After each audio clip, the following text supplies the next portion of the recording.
Bonjour à tous. Eh bien, écoutez, nous sommes très heureux de vous accueillir aujourd'hui pour ce webinaire qui est consacré à la livraison à distance. C'est un sujet qui est important pour vos entreprises, pour vos commerces, parce que c'est un levier de chiffre d'affaires, évidemment. Comme vous le savez, quelques mots sur nous. Nous sommes donc éditeurs de médias professionnels sur les secteurs de l'alimentaire premium, avec 3 marques médias, le monde de l'épicerie fine, le monde des grands cafés, le monde du bio-gourmet, qui existent à travers donc des magazines, à travers des sites internet. Pour chacune de nos marques, vous avez un site internet, et puis une newsletter qui est devenue bimensuelle 2 fois par mois aujourd'hui. Et nos réseaux sociaux, notre compte Instagram, Facebook et LinkedIn, qui sont des médias aujourd'hui à part entière. Voilà, nous sommes également organisateurs des Épicures de l'épicerie fine, dont la 8e édition a eu lieu le lundi 14 juin, une très belle édition.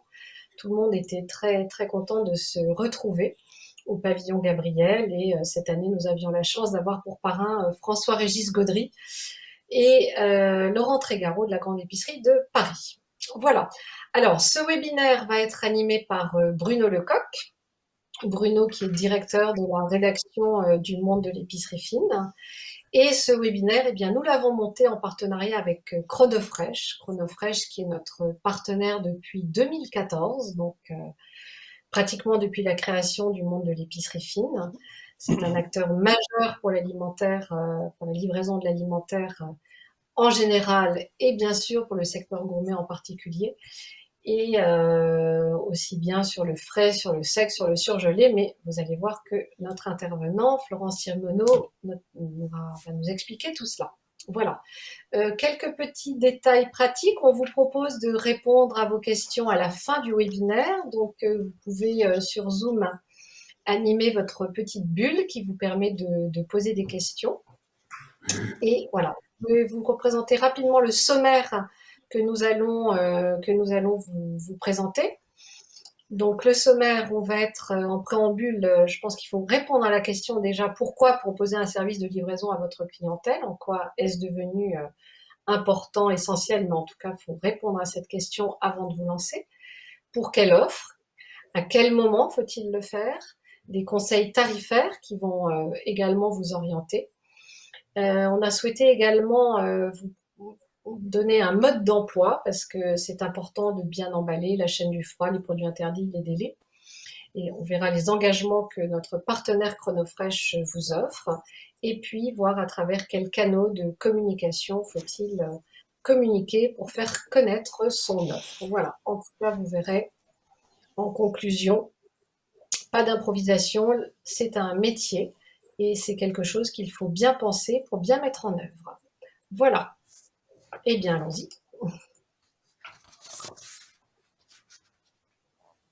Ah, alors on a un petit, je vais démarrer peut-être sans Bruno, puisque je vois qu'on a un petit souci technique avec Bruno. Je vais donc présenter Florent Simoneau. Écoutez, Florent, notre premier intervenant, si vous avez la gentillesse de vous présenter Chronofresh, et puis je présenterai ensuite Benjamin Raymond. Bonjour à tous, moi je suis Florent Simoneau, je suis directeur commercial et marketing de Chronofresh et Delifresh, deux sociétés filiales de Chronopost. Et mille merci Marie-Edith et Bruno de nous proposer d'intervenir aujourd'hui et d'évoquer avec vous tous la livraison, le boom de la livraison alimentaire, qui est un sujet extrêmement intéressant et important. Que puis-je vous dire sur Chronofresh? Chronofresh, c'est une société qui a été créée en 2015 et nous sommes spécialistes à la fois de logistique et transport de produits alimentaires de manière extrêmement large, puisque nous transportons tous les jours des produits à température ambiante, des produits frais, des produits surgelés, à destination et des professionnels et des particuliers, avec un mot d'ordre, c'est la maîtrise de la chaîne du froid, la maîtrise de la traçabilité. Et pour vous donner un ordre d'idée, Chronofresh, c'est un peu plus de 5000 clients, c'est un peu plus de 5 millions de produits livrés en 2020.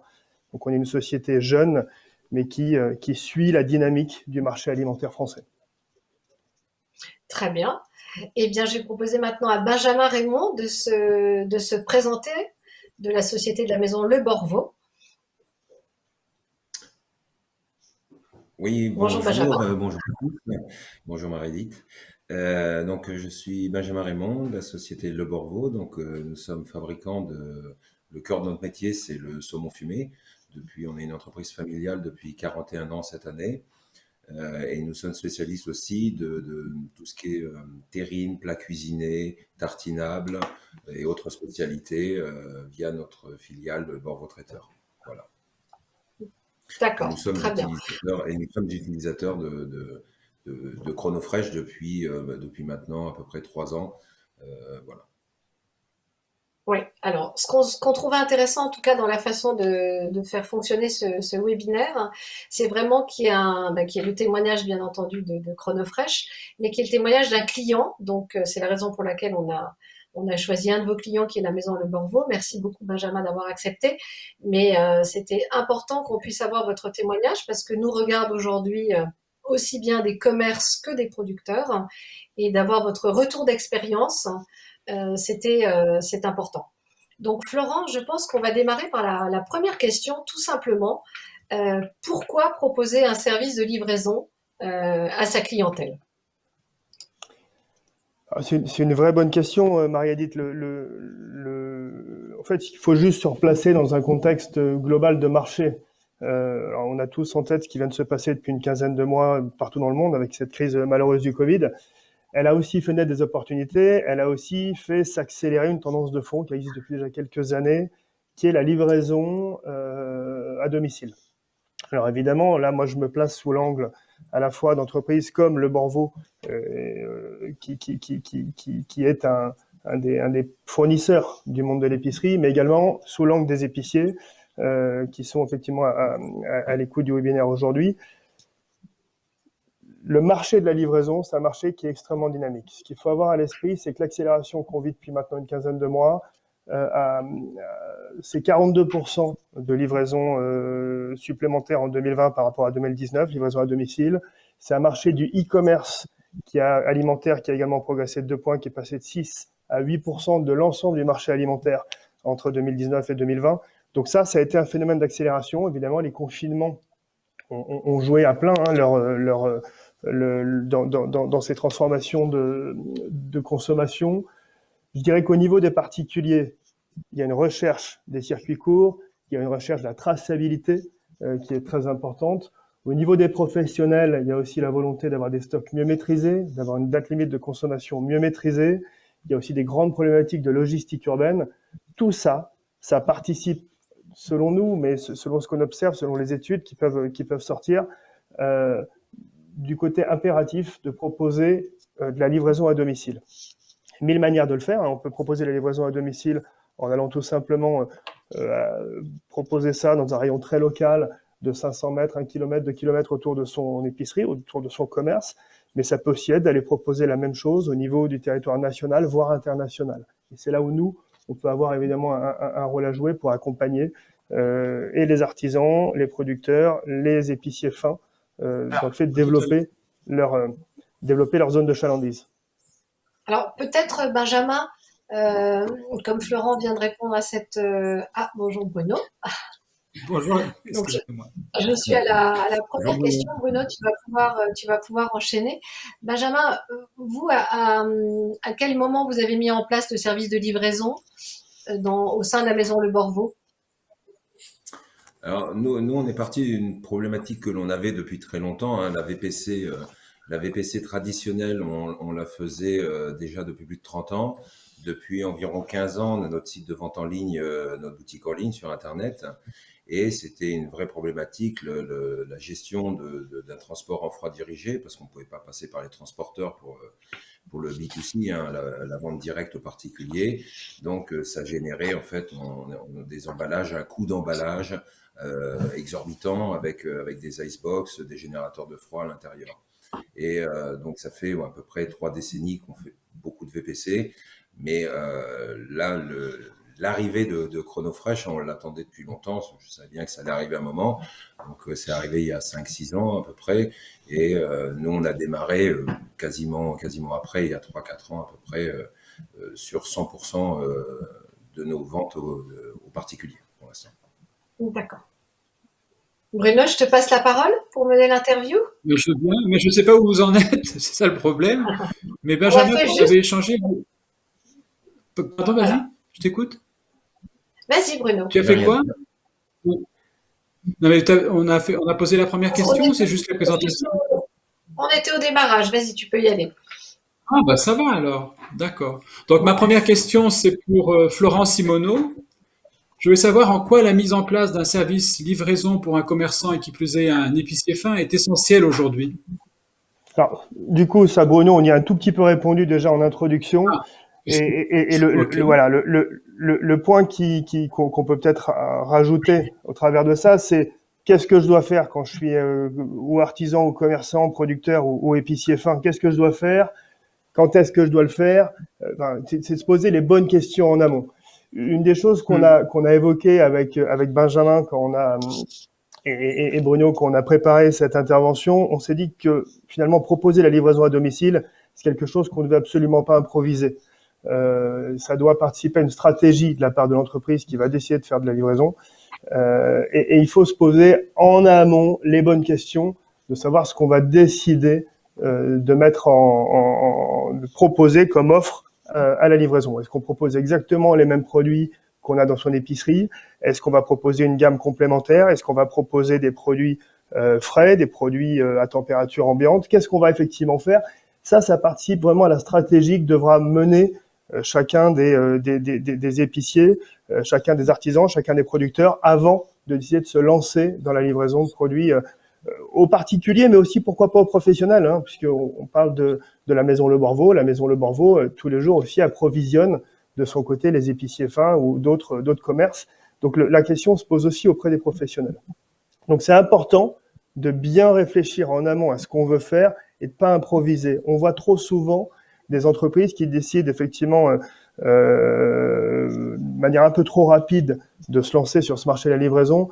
Nous, par expérience, on se rend compte qu'il y a une vraie maturité à avoir de pourquoi on veut le faire, qu'est-ce qu'on veut faire, à quel moment on veut le faire, et avec quelles ambitions. En fait, il faut vraiment se fixer un cap très précis. C'est pas très long à faire, mais c'est un prérequis absolument déterminant pour réussir à lancer une offre de livraison. Ok. Et vous, Benjamin, vous vous êtes posé ces mêmes questions pour votre entreprise? Oui, tout à fait, tout à fait. Comme je l'expliquais, nous, ça faisait une trentaine d'années et la question, c'était comment faire évoluer justement ce transport en B2C, hein, en livraison directe aux particuliers.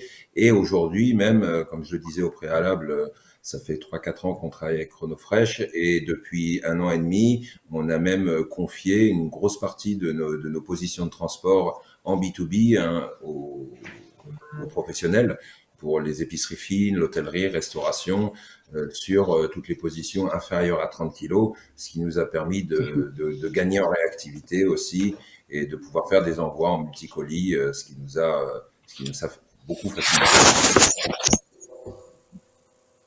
D'accord. Oui, Marie, je suis un peu largué pour être honnête. Alors, deuxième question. On en est à la suite. On doit être sur les offres, je pense. Alors voilà, donc quelle offre dois-je mettre en ligne? Est-ce qu'il s'agit des produits secs, des produits frais, éventuellement des produits surgelés? Qu'est-ce que vous recommandez à nos internautes? Alors, si je peux me permettre d'intervenir, de vendre ce qui leur ressemble.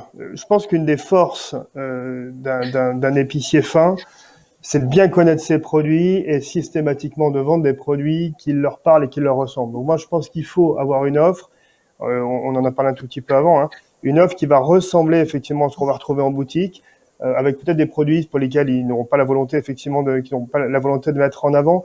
Mais moi, je pense qu'on peut se permettre aujourd'hui d'avoir une offre qui est extrêmement large à partir du moment où elle est bien mise en avant en boutique. Il y a une règle, ou en tout cas un paramètre à bien avoir à l'esprit, c'est de bien qualifier le panier moyen. Alors, je n'ai pas forcément en tête quel est le panier moyen chez un épicier fin lorsque les clients se rendent dans la boutique. Vous allez peut-être me donner la réponse, Bruno ou Marie-Edith. Mais nous, on considère que c'est compliqué. Alors, vous dites, du coup, quel est le montant? En règle 35 générale, euros. On vient de faire la 5 euros. 35 Voilà. euros. Donc c'est là où on peut avoir une différence du coup, Bruno, c'est que on aura forcément l'obligation, même si on fait payer le transport au client final, on aura l'obligation d'avoir un panier moyen un petit peu plus élevé lorsqu'on va proposer de la livraison à domicile. pour qu'on puisse amortir tout ou partie de ces coûts de transport. Alors, soit on va répercuter une partie sur le client, soit on va tout prendre en charge. Ça, c'est une question là encore de stratégie de celui qui va proposer l'offre de livraison à domicile. Et nous, on pense que le panier moyen idéal, cible, se situe aux environs de 70 euros. Vous voyez, c'est 2 fois le panier moyen que vous avez évoqué, Bruno. Oui. Mais du coup, est-ce qu'il faut le faire payer au client final? C'est une vraie bonne question. Alors, dans une logique professionnelle, la réponse est oui. Vis-à-vis d'un particulier, moi j'ai tendance à dire que oui aussi, au moins une partie, quitte à ce qu'on ait un forfait, quitte à ce qu'il y ait un forfait qui soit proposé au client, c'est un forfait fixe, quel que soit le montant du panier moyen. Mais je pense que oui, pour 2 raisons. La première, c'est que il faut pas que, en tant qu'artisan, en tant que commerçant, en tant qu'épicier fin, vous donniez la sensation que vos produits sont anormalement élevés. Les prix de vos produits sont anormalement élevés. Donc, pour moi, il faut effectivement distinguer la valeur du transport. La deuxième raison, c'est qu'il ne faut pas non plus galvauder le transport. Aujourd'hui, transporter un produit, c'est quelque chose de complexe. Il y a des hommes, il y a des femmes derrière toute cette chaîne-là. Et pour moi, il faut donner une valeur à ce travail-là, qui est un service compliqué à fournir, donc qui mérite d'être souligné dans une offre en ligne. Et Benjamin, vous, qu'est-ce que vous faites avec votre boutique en ligne? Vous offrez le transport ou vous le faites payer? Ah non, non, non, on fait un forfait. On fait un forfait pour reprendre dans l'ordre sur le choix par rapport à ce dont Florent a répondu.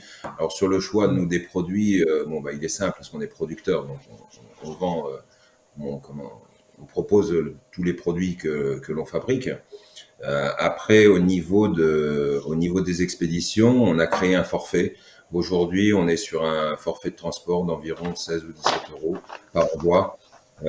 C'est vrai qu'il y a des us et coutumes sur Internet, sur des très très grosses sociétés où on peut commander un stylo à billes et il est livré le lendemain sans payer de transport.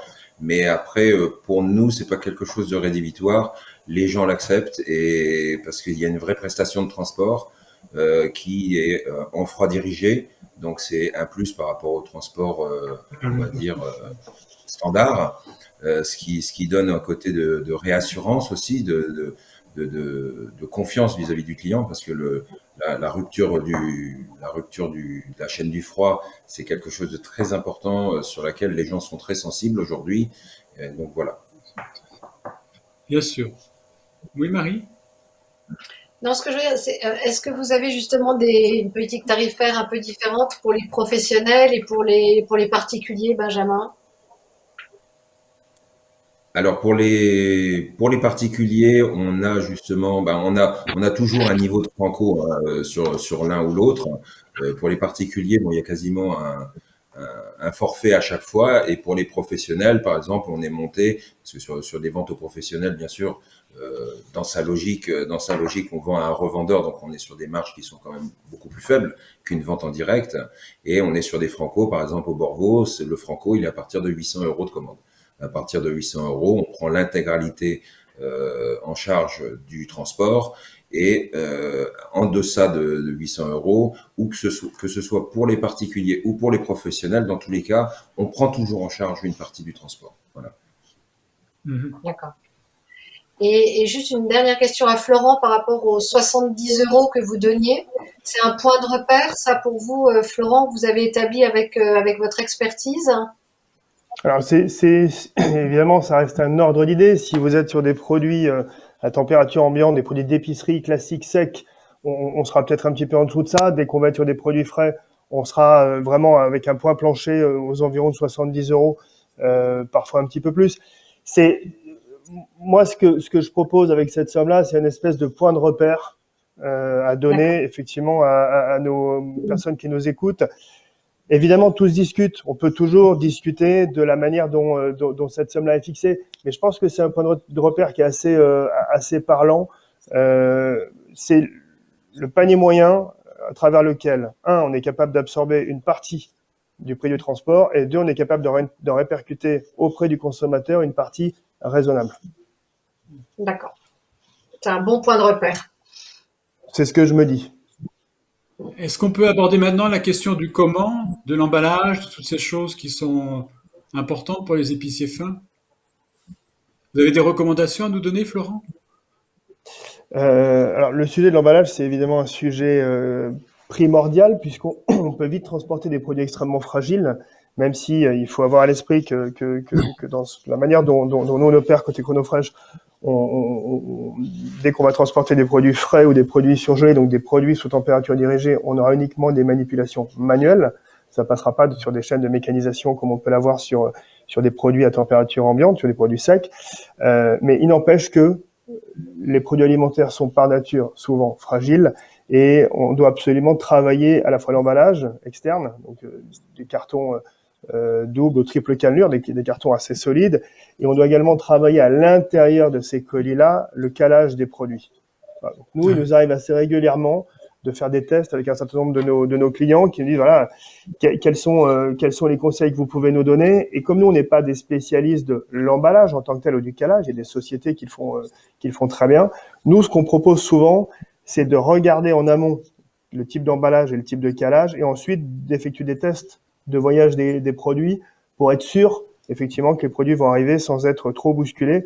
Parce que quand vous avez une phase de transport, il faut bien se dire que nous, on va venir collecter les produits, admettons, à Lille. On va les faire voyager dans la nuit, sous température dirigée, donc en maîtrisant la chaîne du froid. Et ils vont passer par un certain nombre de points de livraison pour arriver le lendemain matin, par exemple, à Clermont-Ferrand. Pendant toutes ces phases-là, les produits auront été manipulés, auront été mis en chambre froide, remis dans des véhicules, remis en chambre froide, de nouveau en véhicule. Et même si c'est manuel, on ne pourra pas éviter un certain nombre de chocs, même légers. Donc, voilà, ce qu'on conseille véritablement, c'est de bien travailler cette partie emballage et bien travailler cette partie calage. Et on préfère prendre le temps en amont de bien analyser la nature des produits qu'on va transporter plutôt qu'effectivement avoir quelques déceptions à l'arrivée. Benjamin, vous produisez aussi des verrines, donc vous devez bien en expédier. Comment vous faites? Tout Vous à avez fait. une politique pour ça? Vous avez une technique Alors, particulière à nous recommander? alors, au niveau de nos emballages, déjà, depuis très très longtemps, on a pris le parti d'avoir 100% de nos cartons en double cannelure, ce qui donne une vraie rigidité et une solidité au carton. Voilà, donc sur toute la partie saumon, ça se cale et on peut le caler un petit peu avec. Pour l'instant, on n'a pas trouvé d'alternative avec ce que l'on appelle des chips, hein, des flopacs. Et autrement, sur toute la partie bocaux, on est avec donc des cartons en double cannelure, mais par contre avec des croisillons à l'intérieur, des croisillons qui nous permettent de caler, qui sont aussi double cannelure. Parce que mine de rien, bon bah voilà, comme l'expliquait Florent, ça voyage, c'est manipulé, remanipulé, donc on n'est jamais à l'abri d'un carton plus lourd dessus ou quoi que ce soit. Voilà, donc il faut prendre vraiment beaucoup de soin dessus. Nous, on a fait le pari de pas aller à l'économie sur ce sujet pour ne pas avoir de perte de temps à gérer justement des réclamations clients parce que les colis arrivent écrasés, arrivent éventrés, voilà, parce que c'est du temps, après c'est de l'argent et c'est de la perte de crédibilité vis-à-vis de nos clients quand ça arrive, voilà. Et vous, il y a Du un coup, si poids je peux... moyen dans vos expéditions? Pardon, excusez-moi. Non, Non, je non, voulais juste savoir s'il y avait c'est... un poids moyen, pardon. Il faut pas y arriver. Allez-y, Allez-y, Florent. Benjamin. Non, non, allez-y, je vous en prie. Non, je voulais savoir si Benjamin, il avait calculé un poids moyen pour ses expéditions, s'il savait la moyenne des colis, le poids que ça faisait quand il envoyait des bocaux. Alors, quand c'est des bocaux, c'est vrai que les bocaux pèsent très lourd, hein. Le verre pèse très lourd, hein. L'emballage, le coût de l'emballage, du poids du transport de l'emballage. Donc, on est à peu près, après ça dépend des envois, si c'est un envoi particulier, un envoi professionnel. Sur des particuliers, on est à peu près sur des envois d'environ 3, 4, 5 kilos, avec tout compris, hein, l'emballage dedans. Et sur le niveau des professionnels, on arrive rapidement à 20, 30 kilos, mais ça grimpe très très vite quand on emballe de la verrine, des pots en verre, ça grimpe très très vite. Sur le saumon, on a beaucoup de moins de poids. Par contre, au niveau du froid dirigé, il y a eu une économie d'un côté qui était tout à fait logique et mécanique, c'est le fait qu'on n'avait plus d'icebox. Et pour tout ce qui avait besoin de voyager en froid dirigé, parce que les icebox, les générateurs de froid, c'était du poids qui était dans le colis, donc on payait le transport du poids de l'icebox. Donc il y avait le coût de l'icebox plus le poids de l'icebox qui était facturé en transport, quoi. Mhm. Florent, vous vouliez dire quelque chose? Oui, mais je voulais rebondir sur ce que disait Benjamin. Et tout à l'heure, Benjamin effectivement parlait du vide dans les colis. Ça, c'est aussi un conseil qu'on peut donner à nos auditeurs. Le, Quand on va constituer un colis, l'idéal est d'avoir plusieurs dimensions de colis pour venir adapter la taille de son colis au type de commande qu'on va avoir. Je m'explique. À partir du moment où on va avoir un colis trop grand par rapport aux produits qui auront été commandés. On va avoir un risque de casse. Du coup, Benjamin l'a expliqué, notamment sur des produits en verre qui peuvent être fragiles. Et ensuite, on va transporter un volume inutile. Là, on est sur un sujet environnemental. Alors, vous allez dire, mais vous, chez Chronofresh, tant mieux, ça va vous permettre de vendre un petit peu plus cher. C'est pas du tout notre objectif. Moi, je préfère vendre quelque chose au juste prix, qui aura été à la bonne dimension. Donc, les colis peut-être plus petits, avec moins de vide, donc moins de risque de casse. Et également, transporter des moins gros volumes inutiles, si vous voulez. Donc cette notion de colis adapté à la taille, ou plutôt au volume qu'on va transporter, c'est très important. Il y a un sujet de vide qui est très important. Et la deuxième chose que je pourrais rajouter, tout à l'heure, Benjamin évoquait le sujet de 30 kilos. C'est pas le hasard, en fait. Il a donné ce chiffre-là.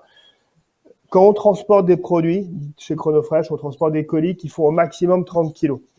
Alors vous allez me dire, pour un particulier, 30 kilos de produits, c'est déjà effectivement un gros volume, et vous avez raison. Il faut savoir qu'en moyenne, nous, on transporte des colis qui font entre 4 et 6 kilos pour les particuliers. En revanche, on peut transporter des colis jusqu'à 30 kilos auprès des professionnels, et on peut parfois transporter 2, 3, 4 colis de 30 kilos pour un professionnel. Donc c'est important d'avoir ça à l'esprit quand même. Je dis juste une chose. Aux auditeurs qui nous regardent aujourd'hui, s'ils souhaitent poser des questions, ils peuvent le faire dans le chat et on y répondra volontiers. C'est des questions qu'on pourra poser à Florent et à Benjamin à la fin de l'intervention. Donc n'hésitez pas à nous poser vos questions si vous le souhaitez. Est-ce qu'on a développé toute l'offre de Chronofresh, tout ce que vous proposez? Je pense qu'on en a déjà un petit peu parlé depuis le début de ce webinaire. Ce qu'on peut peut-être rajouter dans les points importants, parce que je pense que c'est utile de l'avoir à l'esprit, c'est la manière dont notre offre fonctionne.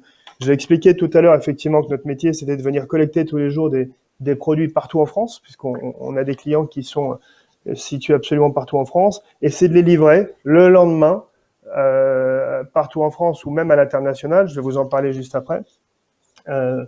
Donc ça, c'est notre offre de base. Uniquement des produits alimentaires, tri-température.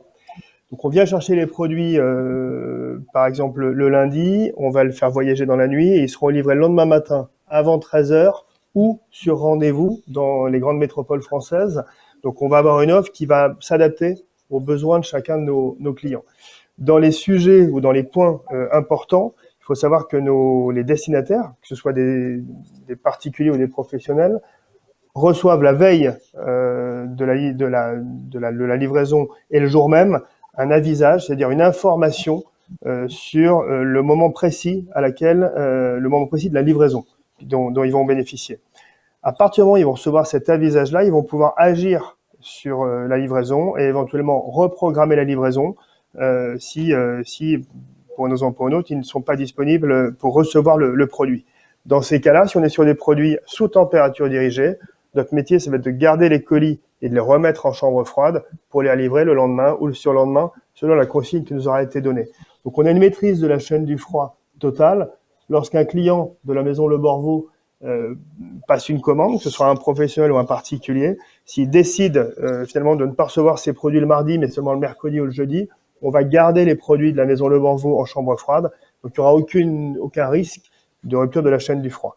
Sachant que dans notre offre, nous, on fait de la remise en main propre. Donc, on ne pourra pas laisser un colis, surtout sous température dirigée, à un voisin ou dans une consigne. Voilà, on va être sur une offre. Effectivement, on va remettre le colis en main propre pour être sûr qu'on la remette à la bonne personne et dans les bonnes conditions, puisque voilà, nous, on est soumis aux règles de maîtrise sanitaire, on est soumis à la réglementation sur les produits alimentaires et on y tient absolument. Donc, on déroge jamais à ces règles-là, du respect de la chaîne du froid et du respect de la remise en main propre.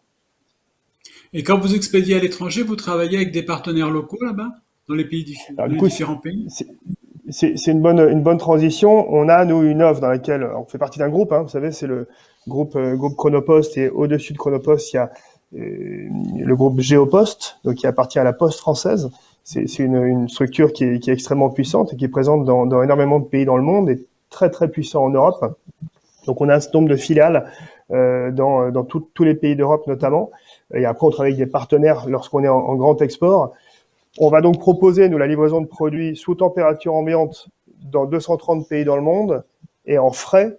On a été les pionniers du groupe pour lancer cette offre-là. Et désormais, cette offre existe également en Espagne et elle existe également en Belgique. Donc, on peut très bien transporter des produits frais aujourd'hui en Belgique ou en Espagne, avec des délais qui peuvent être un tout petit peu différents. Selon les zones, en Belgique, on va transporter soit en J+1, soit en J+2, donc en un jour ou 2 jours après la prise en charge des colis, selon les zones de départ en France. Et en Espagne, ça peut être un tout petit peu plus long, mais on est en train de travailler pour réduire ces délais-là avec nos amis espagnols. Dans les 2 cas, ce sont des filiales du groupe qui prennent le relais. On a une question, Florent, qui est très pratico-pratique de la part de Caroline Pinou, qui nous demande que conseillez-vous comme emballage pour des cartons de 12 bouteilles de verre de 33 centilitres et comme type de transport? Là, c'est précis, hein, mais ça va intéresser tous les producteurs de bouteilles de verre. Là encore, c'est une bonne question. Ma première question, ça va être, est-ce que cette personne-là souhaite les transporter à température ambiante ou en frais? Donc, ça va déjà déterminer ma réponse. Donc, si on est sur des produits à température ambiante, on a une offre chez Chronopost qui s'appelle le Chronoviti, qui est une offre de transport de bouteilles de verre, justement, qui est parfaitement adaptée à la demande ou à la question qui est posée. Mais on va être sur un transport de produits en sec. Si on est sur un transport de produits frais, et parfois on a cette question-là qui nous est posée par des maisons de champagne, par des maisons qui produisent du vin blanc ou des vins rosés, donc il y aura absolument besoin d'avoir des produits qui ne remontent pas en température. Et dans ces cas-là, on travaille sur des emballages bien spécifiques pour qu'on puisse leur proposer ce transport-là. Et du coup, la bouteille, en l'occurrence les 12 bouteilles, arriveront entre 0 et 4 degrés directement à destinataire. C'est bien.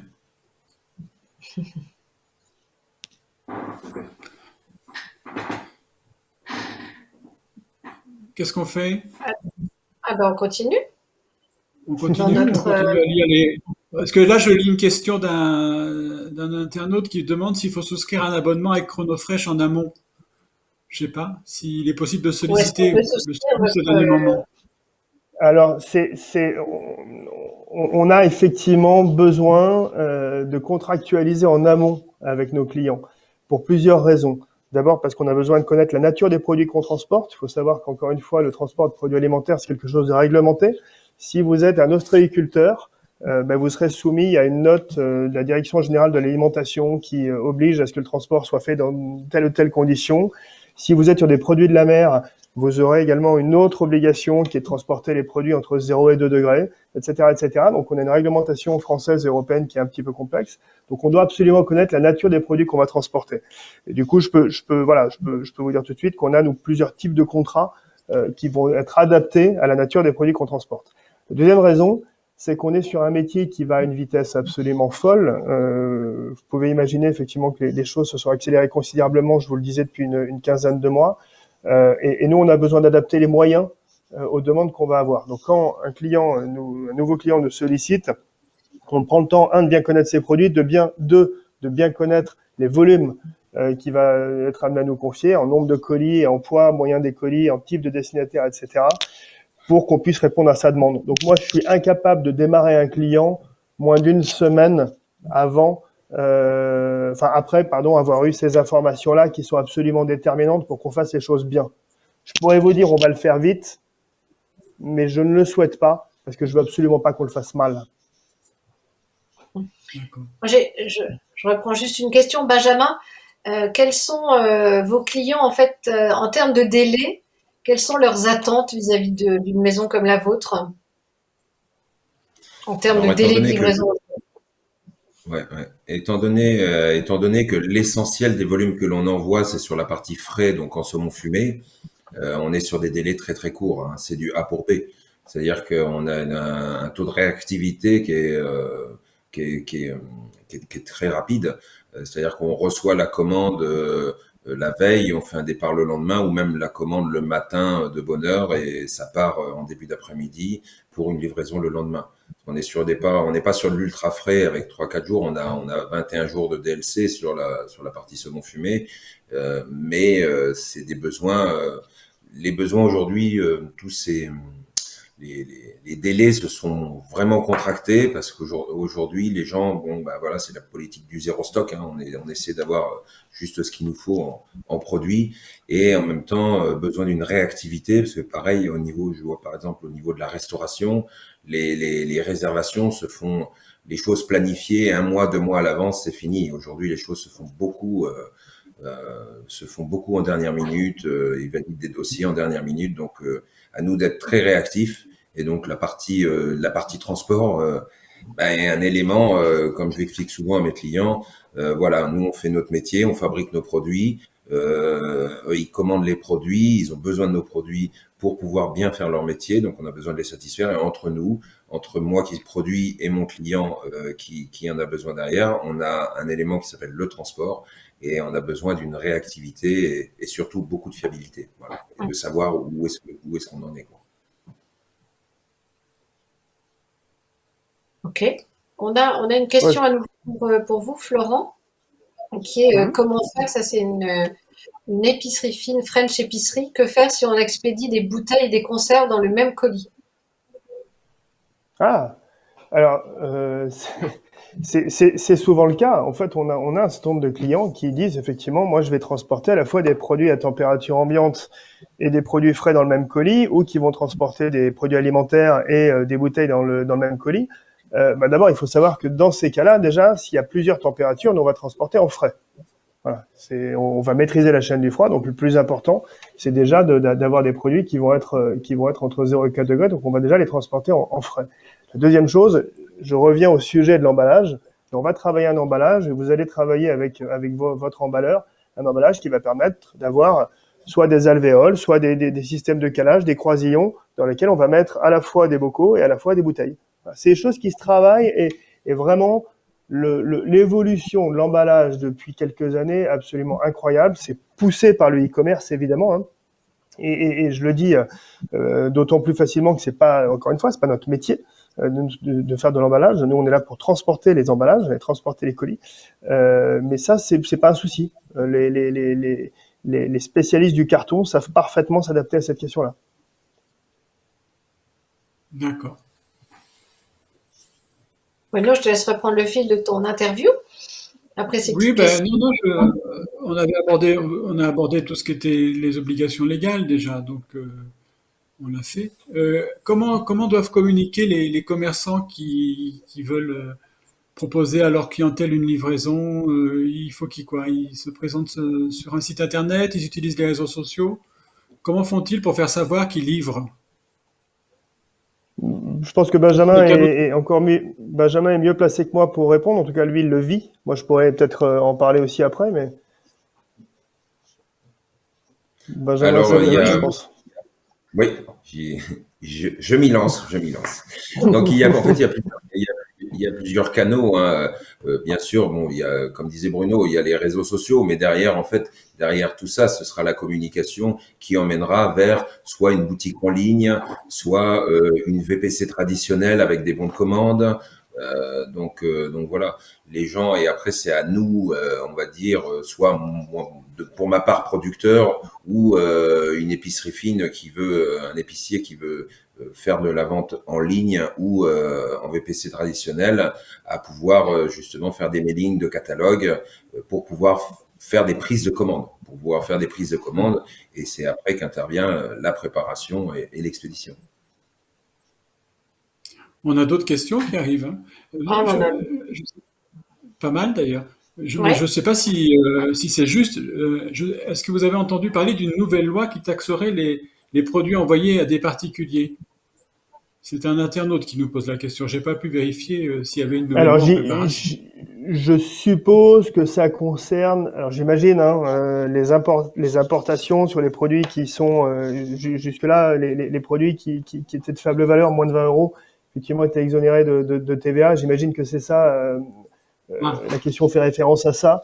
Ça n'a pas de vrai impact en ce qui nous concerne nous, parce qu'encore une fois, nous, on va transporter les produits, on va se contenter de les transporter. Par contre, ça peut avoir un impact au niveau de l'importation sur les produits qui vont être vendus effectivement par les sites. Bon, voilà. À notre niveau à nous, ça n'a pas d'impact. Je suppose que la question fait référence à ça. et j'ai une autre question qui vous demande à vous, Florent, si vous vous occupez qu'on appelle, de la gestion douanière des produits qui arriveraient en France à destination de particuliers ou de même de professionnels, des produits frais qui arriveraient en France. Est-ce que vous gérez à Roissy ou à Orly toute la logistique, transport, comment ça se passe? Ça, c'est une excellente question puisqu'on est sur le sujet de l'import de produits alimentaires. Je ne vais pas pouvoir répondre de manière précise puisque chaque cas va être différent. Il va falloir qu'on sache quel est le pays qui va effectivement proposer ces produits-là, quelle va être la nature des produits. Donc, on est capable de l'étudier puisqu'on a évidemment des services et là, on va s'appuyer sur le groupe Chronopost qui à ce niveau-là est extrêmement puissant. On a des spécialistes de l'international, hein, évidemment, à nos côtés tous les jours. Et il faut savoir nous, on exporte aussi énormément de produits, hein, là aussi au quotidien. Donc, la question, c'est, est-ce qu'on peut le faire comme ça de but en blanc? Je vous dirais pas forcément, mais est-ce qu'on est capable de l'étudier et d'apporter une réponse sur les cas spécifiques? Oui, je pense oui, certainement. Notamment vers la Chine. Chine. Je peux pas être affirmatif. Ben voilà, il peut y avoir alors c'est pas vers la Chine, ça va être depuis la Chine pour le coup. Non, Là, on là, est on sur me de demande vers la l'importation. Chine. Ah, Là, on me pardon, alors demande vers vers la la Chine. Chine. Je vais envoyer un Pardon, produit du en coup, Chine. Un produit frais en je plus. l'avais compris comme étant de l'import de produits. De l'export C'était la de première produits, question. voilà. De l'export de produits sous température ambiante, oui, dans 230 pays dans le monde, en frais, uniquement la Belgique et l'Espagne aujourd'hui. D'accord. Donc pas la Chine. Mais en import, on va être au cas par cas, produit par produit, puisque là, tous les cas sont différents. Quand les produits D'accord. arrivent à Roissy, admettons, on doit absolument faire une étude en amont pour vérifier ce qu'on est capable de faire ou pas. Donc, je ne peux pas vous répondre de manière basique, puisque c'est vraiment au cas par cas. Et Benjamin, du vous exportez beaucoup, vous? Pardon, excuse-moi. Non, non, on avait la même question, Bruno, donc c'est Ah parfait. ben, je voulais savoir si le Morveau exportait beaucoup à l'étranger. Oui, on a une bonne partie d'export sur l'Asie. Bon, on a l'export, ce que j'appelle de proximité, la Belgique, l'Allemagne, la Suisse, le Luxembourg, autour nos pays voisins. Et on a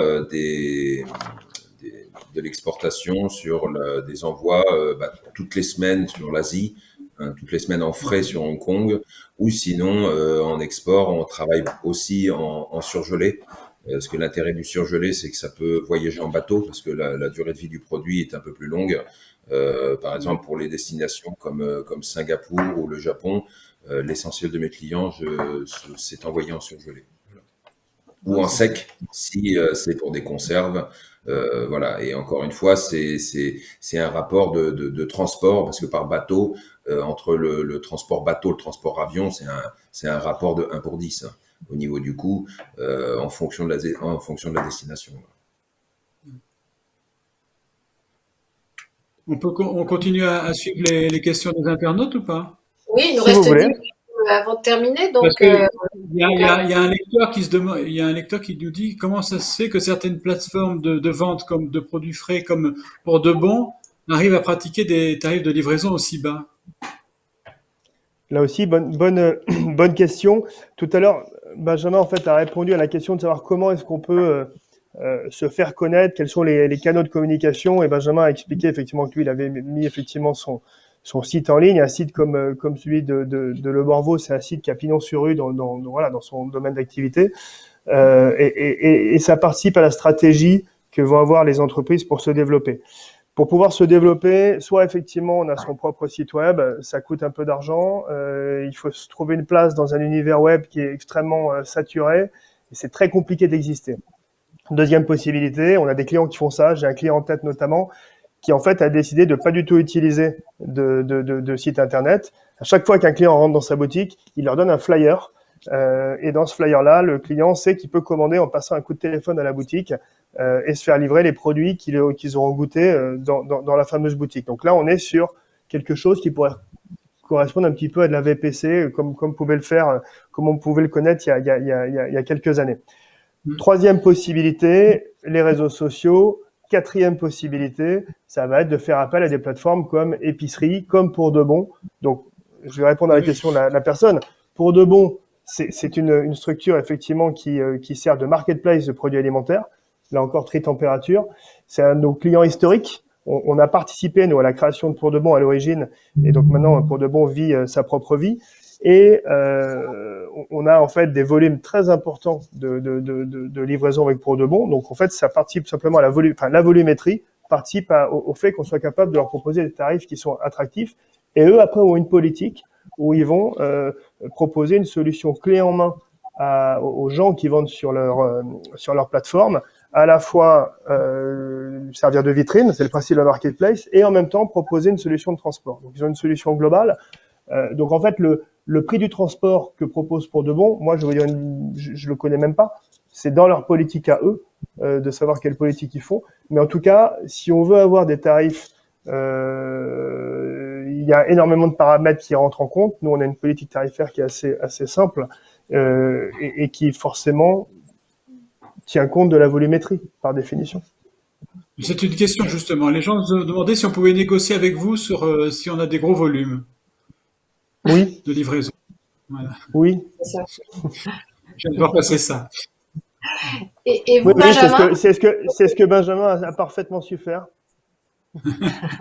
Bravo, Benjamin. Comment Est-ce que vous utilisez des plateformes vous utilisez des plateformes, Benjamin, de livraison? Non, pas du tout. Aujourd'hui, alors peut-être demain. Après, il faut jamais dire non. Mais bon, pour l'instant, stratégiquement, tout passe via notre site internet, via notre VPC, via la liaison qu'on fait par nos réseaux, parce que c'est vrai que au niveau de comment dire des produits frais, il y a un vrai boom sur des ventes en ligne sur internet, mais depuis très très longtemps. Mais sur les produits frais, on reste quand même sur un marché où les gens ne vont pas forcément instinctivement venir, c'est-à-dire nous on connaît la qualité de nos produits, nos ambassadeurs, nos clients qui nous suivent depuis 5 ans, 10 ans, 20 ans, 30 ans, 40 ans pour d'autres, ils connaissent parfaitement notre produit ou alors le bouche à oreille qui fonctionne beaucoup, mais quand on voit par exemple notre saumon sur le site internet, une personne qui ne nous connaît pas, il faut pas être prétentieux, faut l'accepter avec beaucoup d'humilité. Pourquoi il achèterait du saumon chez moi? Je peux avoir eu un très bon photographe et avoir fait des très belles mises en scène de produits, mais pourquoi? Et pourquoi il serait bon? Pourquoi? Et on parle d'un poisson. Parce qu'il aurait reçu un épiqueur d'or, par exemple. Voilà. Parce qu'il aurait reçu un épiqueur d'or, ça permet d'acheter à l'aveugle. Voilà, aussi. J'allais le dire, Bruno, j'allais le dire. Ah voilà. Mais c'est vrai. On a peut-être une dernière question avant de conclure, parce qu'elle a été posée 2 fois. Quid du pick-up journalier auprès de leurs producteurs?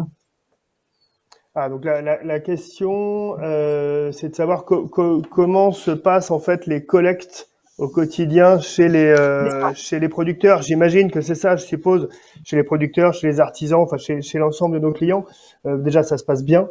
Ce qu'on est amené à faire, on a 2 types en fait de collecte au quotidien. Donc, je vous l'ai dit tout à l'heure, on collecte partout. Enfin, on collecte tous les jours tous les codes postaux. Et on livre tous les jours tous les codes postaux. Voilà, ça, il faut déjà avoir ça en tête. On a 2 manières de venir collecter un produit chez un producteur, chez un artisan, chez un épicier. Soit on est sur des collectes régulières, c'est-à-dire des choses qui ont été organisées parce qu'on a des flux quotidiens. Donc on va venir tous les jours à heure fixe, quasiment fixe, chercher des produits. Soit nos clients vont en fait réserver la collecte la veille pour qu'on puisse venir le lendemain chercher les produits. Voilà, donc on a un système de programmation, de réservation, de créneaux de collecte des produits. Bien, mais écoutez, En tout cas, c'est très intéressant. Un mot de conclusion, Benjamin, on démarre par vous. Quel serait donc le conseil que vous donneriez pour la livraison? Ben, Alors, juste, juste, si je peux me permettre, pour rebondir sur ce que vient au niveau des tournées du pick-up, des ramasses journalières, pour compléter par rapport à notre vécu, ce que Florent a dit, c'est-à-dire que nous, on a des ramasses tous les jours, et c'est vrai que c'est entre 14h30 et 15h, et c'est tout le temps ce timing-là, parce qu'on a quelques envois. Mais par contre, il y a la possibilité aussi de faire une vraie mise en place, une vraie stratégie quand il y a des très gros afflux d'expéditions, comme nous, comme vous pouvez l'imaginer. Pour nous, Noël, c'est une très grosse partie, hein, c'est 30% de notre chiffre d'affaires. Et au niveau des envois, on a une grosse réunion avec Chronofresh à peu près au mois d'octobre, avec pour Chronofresh, c'est avec Nadège, la responsable de notre région, et on met en place justement les moyens, on détermine le nombre de colis que l'on aura envoyé avec les moyens en place, et on arrive même à avoir on est carrément sur un camion, un porteur qui est dédié à nous pour les fêtes de Noël. Donc c'est vrai que de ce côté-là, il y a une vraie réactivité, et une vraie réactivité quant à la mise en place des outils par rapport aux besoins, parce qu'on fait à peu près entre 1500 et 2000 envois à Noël en 15 jours. Donc, ce qui est très très lourd en gestion pour nous, hein, parce qu'on reste une petite PME, mais c'est très très concentré en 15 jours. On fait plus d'envois à Noël qu'on fait sur le reste de l'année en 15 jours. Voilà. Et derrière, je voulais aussi remercier aussi Chronofresh pour cette réactivité, parce qu'en plus ces 2 dernières années ont été assez compliquées au niveau du transport, surtout la dernière, où les flux ont beaucoup augmenté, où j'ai eu beaucoup de sueur froide, hein, parce que j'avais peur à savoir est-ce que mes clients allaient être livrés ou pas, hein, parce qu'il faut être réaliste. À un moment donné, on voyait que tout ce qu'on commandait par Internet, chacun les uns les autres, il y avait toujours des retards. Et nous, mis à part quelques reports de 24 heures qui à Noël sont acceptables parce que les gens comprennent qu'il y a une surcharge de transport, et on va dire sur un peu plus de 1500 envois, il y a eu on va dire, moins de 10 loupés sur des colis, ce qui est on peut dire que le contrat a été vraiment rempli, voilà, et avec beaucoup de réactivité, parce que de ce que j'ai pu entendre, je pense que Chronofresh est dans la même situation que toutes les messageries express, et c'était x2, c'était 100% de progression sur la fin d'année. Donc moi qui suis un homme de production, quand on vous dit du jour au lendemain vous ferez 100% de plus à partir de demain, c'est très très complexe, hein, en gestion humaine, gestion de matériel. Voilà, c'est pas pour passer du cirage. Quand ça va pas, on le dit, mais quand ça va aussi, il faut savoir le dire aussi. Voilà. Et Florent, donc vous, quelle serait votre conclusion à ce webinaire? Du coup, j'en ai 2. La première, c'est déjà de vous remercier toutes et tous, de remercier Benjamin effectivement sur ce qu'il vient de dire, puisque il a raison sur le fait que les volumes ont été largement multipliés par 2 depuis 1 an, alors à Noël y compris. Et moi, ceux en fait que je tiens à féliciter, c'est les équipes opérationnelles, c'est-à-dire les chauffeurs, les livreurs, tous ceux qui tous les jours en fait sont sur le pont, qui ne se sont pas arrêtés pendant chacun des confinements. Il faut quand même avoir ça à l'esprit. Quand on a vécu le premier confinement il y a un peu plus d'1 an, et ensuite les 2 suivants, mais les équipes de Chronopost, de Chronofresh ont toujours été présentes et ont toujours continué en fait à fournir ce service-là. Et quand on s'est retrouvé avec des volumes bien plus forts, on s'est creusé les méninges. Et moi, je souligne le travail qui a été fait des opérationnels. Ma deuxième conclusion, en fait, elle est vraiment de revenir sur ce que j'avais dit en introduction. Proposer de la vente en ligne, c'est étendre sa zone de chalandise, c'est développer ses ventes, c'est développer son chiffre d'affaires. Donc, il faut être prêt à proposer ce service-là. Moi, je pense qu'on peut pas, vu la vitesse à laquelle va le marché, on peut pas se passer de cette possibilité de développement. C'est un vecteur de croissance absolument formidable. Par contre, ça se prépare. Voilà, on doit absolument pas improviser ça. On a nos équipes qui sont à la disposition des auditeurs pour pouvoir les accompagner dans ces projets-là.